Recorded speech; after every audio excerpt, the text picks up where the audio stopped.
Hi everyone. So numerical method की series में हम पढ़ रहे थे न्यूमेरिकल इंटीग्रेशन। पिछली वीडियो में हम लोगों ने देखा था ट्रेपेजॉइडल रूल। आज हम लोग देखेंगे सिम्पसन्स 1/3 रूल को। तो स्टार्ट करते हैं। तो टॉपिक हम लोग जो डिस्कस करने वाले हैं वो है सिम्पसन्स 1/3 रूल क्या होता है, देखेंगे। न्यूमेरिकल प्रॉब्लम सॉल्व करेंगे, एरर इन इंटीग्रेशन देखने वाले हैं और साथ में ही आपको एक होमवर्क प्रॉब्लम भी मिल जाएगा और इसका पीडीएफ का लिंक आपको नीचे डिस्क्रिप्शन में मिलेगा। ओके, तो स्टार्ट करते हैं सिम्पसन्स 1/3 रूल। तो न्यूटन के कोट्स फॉर्मूले में अगर हम लोग n = 2 पुट करते हैं तो हमें मिलता है सिम्पसन्स 1/3 रूल। इसका डेरिवेशन हमने ऑलरेडी देख लिया है और ये जो होता है वो हमारा 3 पॉइंट फार्मूला होता है। ट्रेपेजॉइडल रूल हमारा 2 पॉइंट फार्मूला था। तो 2 पॉइंट को अगर हम लोग इस बनाए तो 2 पॉइंट से एक स्ट्रेट लाइन बनता था। लेकिन सिम्पसन्स 1/3 रूल जो है वो हमारा 3 पॉइंट फार्मूला है। मतलब अगर हम लोग कहीं पे भी 3 पॉइंट ले तो वो एक स्ट्रेट लाइन तो नहीं होगा, वो एक आर्क बनेगा, कुछ पैराबोला जैसा बनेगा। स्ट्रेट लाइन भी बन सकता है, वो एक एक्सेप्शन केस है। लेकिन जो 3 पॉइंट से हमें बनता है वो हमें कुछ आर्क और पैराबोला मिलता है। वही चीज़ यहाँ लिखा है कि it works by approximating the function with parabolic arc instead of straight line like trapezoidal rule which gives generally more accurate result. तो यहाँ पे हमें 3 फार्मूला लेके 3 पॉइंट लेके काम करना है। 3 पॉइंट फार्मूला n = 2 रखना है और इस फार्मूले को यूज़ करने के टाइम पे आपको याद रखना होगा कि जो हमारे पास n हम लोग जो ले रहे हैं या फिर जो क्वेश्चन में n की वैल्यू गिवन हो वो हमारा मल्टीपल ऑफ 2 हो, क्योंकि सिम्पसन्स 1/3 रूल में हम लोग जो है n = 2 लेते थे। ठीक है, तो द फार्मूला इज़, यही हमारा बेसिकली फार्मूला है जिसको हमने ड्राइव किया था n = 2 मान करके, n = 2 का केस लेकर के। ओके, तो ये चीज़ था।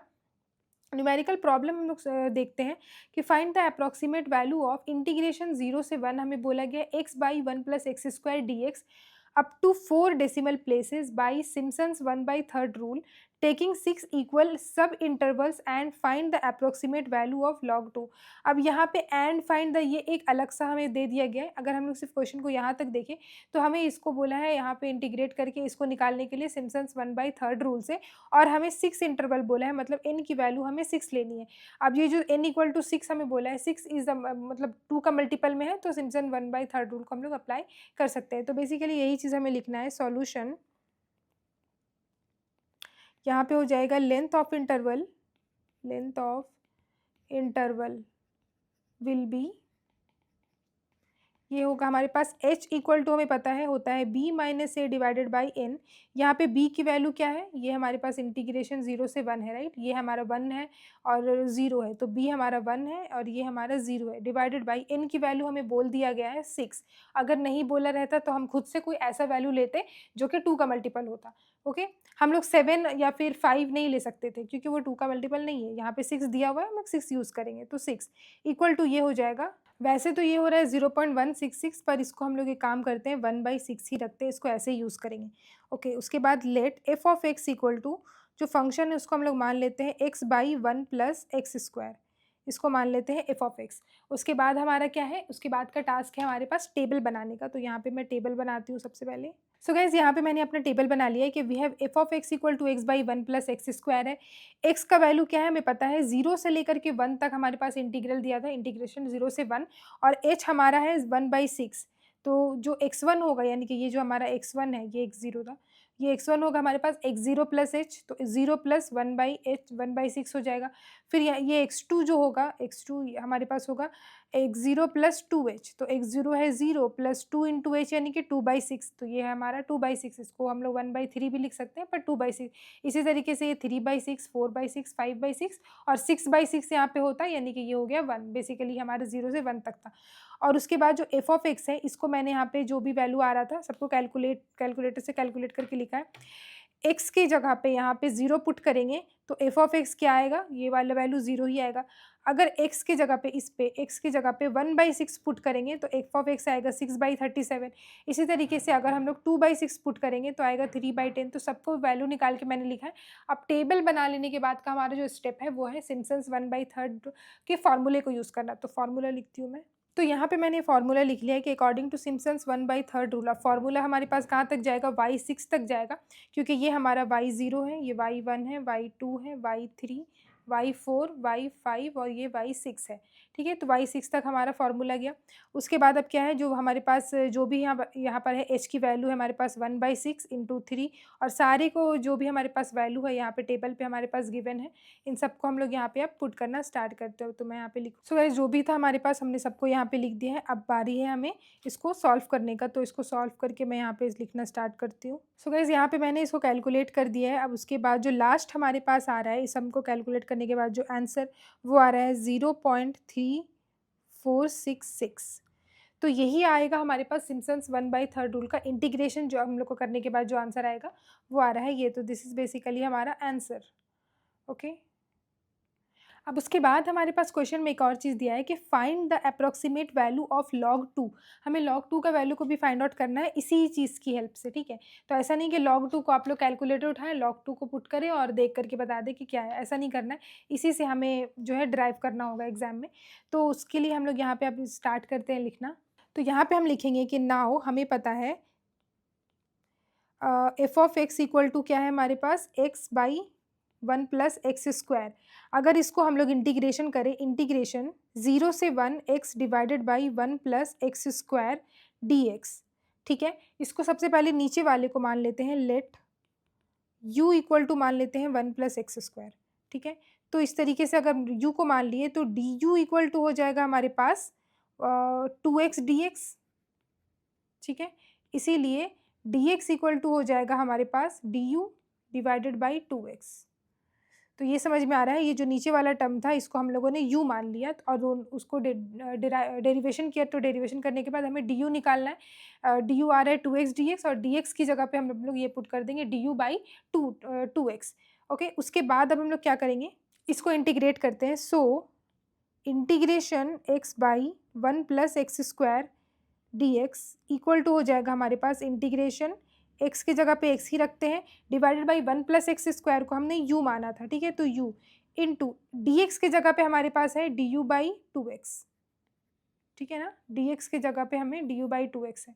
उसके बाद ये हमारा क्या होगा, ये x से और ये x कैंसिल हो जाएगा, तो हमारे पास बचेगा इंटीग्रेशन 1/2, ये बाहर आएगा, du/u इक्वल टू, अगर इसको इंटीग्रेट करते हैं तो हमारे पास क्या आता है 1/2, तो ये ऐसे रह जाएगा 1/x का, यानी कि 1 जो u का इंटीग्रेशन होता है वो होता है बेसिकली ln x। तो ये यहाँ पे हो जाएगा ln u और ये प्लस c। अब अगर हम लोग u के जगह पे, क्योंकि हमने क्या किया था यहाँ पे u को 1 + x² को हमने u माना हुआ है ना, तो अब जब हमारे पास लास्ट में u आया तो वापस से पुट भी करना होता है। तो क्या करें, यहाँ पे आ जाएगा 1/2 ln, और ये आ जाएगा हमारे पास 1 + x² प्लस सी इसलिए अभी लिख दिया मैंने क्योंकि यहाँ पे नॉर्मल इंटीग्रेशन कर रहे हैं, 0 से 1 हमने नहीं लगाया, तो ये वाला आ रहा है हमारा बेसिकली इसका वैल्यू। अब हम लोग इसमें लिमिट लगाएंगे। नाउ ये हो जाएगा इंटीग्रेशन 0 से 1 x/1 + x² dx अगर करें तो ये क्या आ रहा है हमारे पास, इसका जो इंटीग्रेशन आया है वो आया है 1/2 ln 1 + x²। आप ln की जगह पे अगर log लिख दे एग्जाम में तो आपका मार्क्स कटेगा नहीं, लेकिन अगर आप प्रॉपरली आपको यूज़ करना है तो आप लोग ln ही लिखें। ओके, प्लस c हट जाएगा क्योंकि हम लोग यहाँ पे लिमिट लगा रहे हैं, तो ये हो जाएगा इतना 0 से लेकर के 1 तक। अब यहाँ पे ये हो जाएगा 1/2। अब यहाँ पे क्या है, इस पे x की जगह पे हम लोग क्या करेंगे, 1 पुट करेंगे, तो 1 + 1 हो जाएगा 2, यानी कि ln 2, 1/2 ln 2, ठीक है। ये आ गया वैल्यू। अब हमें पता है ये वाली चीज़ का जो हमारे पास वैल्यू आया है बेसिकली यही तो है, ये वाला जो चीज़ है एफ एक्स की जगह पे क्या है, यहाँ पे ये वाली चीज़ इंटीग्रेशन 0 से 1 dx, इसकी जो वैल्यू आई है हमारे पास ये आई है 0.3466।